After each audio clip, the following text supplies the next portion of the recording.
قسمت اول تاپرهای دو بعدی. بچه‌ها این تاپرها را من از یک استاد خارجی به صورت آنلاین آموزشش را خریدم، ولی به نیت مادرم جواهر میخوام به صورت رایگان به شما آموزش بدم. امیدوارم حمایت کنید که تاپر دو بعدی برجسته هم بهتون آموزش بدم. بچه‌ها فوندانت و کمی پودر CMC بهش میزنیم به خاطر اینکه از حالت نرمی فوندانت در بیاره. اگر پودر CMC ندارید اشکال نداره، یه شب بذارید باز کنید فوندانتون رو تا صبح بمونه، دیگه احتیاج به پودر نداره. طرحو یک کاغذ روغنی روش میندازم و طرحو میکشم. طرح هم استوری میکنم براتون و بعد هایلایت خواستید بردارید. کاغذ روغنی رو میندازم رو طرح میکشم و برمیگردونم طرحمو از پشتم پررنگ میکنم. همونجوری که میبینید رو ورق سیلیکونی طرح افتاد، چون از پشت که پررنگ کنید طرح کاملا میافته. خب فوندانت رو باز میکنم، طرح رو میندازم روش، فقط با یه قلم روش رو بکشید که چون از پشت پررنگ کردید طرح میافته رو فوندانت.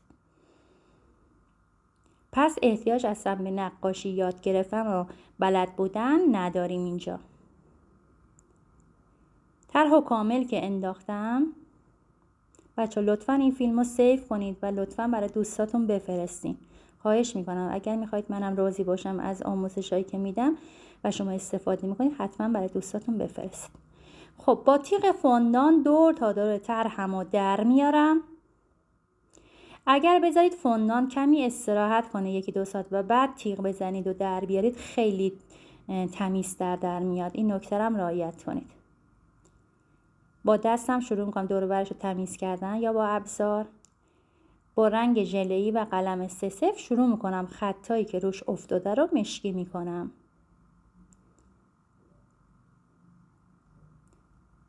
این کار بهتره با قلم باشه، ولی با ماژیک خوراکی هم این کار رو میتونید انجام بدید بچه ها. تمام خطوط رو مشکی میکنم همینجوری که تو تصویر میبینید. و بعد از رنگ‌های من پودری دکل استفاده کردم. حالا شما از هر رنگ پودری دارید میتونید استفاده کنید. یه کوچولو رو دستمال کاغذی ریختم و بیشتر پودر نشاسته ذرت. بچه‌ها پودر نشاسته ذرت اگه بخواید پودرتون رو کم رنگ‌تر کنید استفاده میکنم. پودر نشاسته ذرت زدم و با گوش پاک‌کن شروع میکنم به رنگ کردن. بچه‌ها این طرح‌ها احتیاج به قلم نداره برای رنگ کردن، با گوش پاک‌کن هم راحت تره و هم تمیزتر در میاد کار و رده های قلم نمیمونه. حتما امتحان کنید، میدونم که خوشتون میاد.